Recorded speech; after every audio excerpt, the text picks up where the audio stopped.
நீ உன்னை நேசிக்கணும். நம்மள நேசிச்சாதான் நம்ம ஆப்போசிட்ல இருக்கிறவங்கள நம்மளால நேசிக்க முடியும்.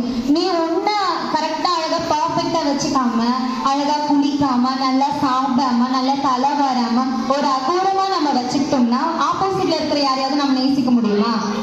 முடியாது இல்லையா? நாம நீட்டா பர்ஃபெக்டா இருக்கும் போதுதான் நம்ம எதிரில் இருக்கிற எல்லாரையுமே நம்ம நேசிக்க முடியும். அப்ப ஏசுசாமி அன்பாகவே இருக்கிறாருன்னு பைபிள் சொல்லுது. ஏசுசாமி எப்படி இருக்கிறாரு?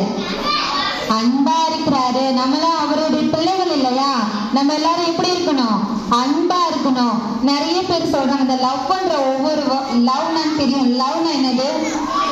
நானு ஸ்கூல்ல ஒர்க் பண்ணும் போது ஒரு குட்டி பையன்கிட்ட கேட்டேன், hello hello one two three. நம்ம இது வேற ஒரு மெத்தட் சைலண்டா இருக்கிறதுக்கு. ஒன் டூ த்ரீ நம்ம வாயில கை வச்சோம். ஓகேவா?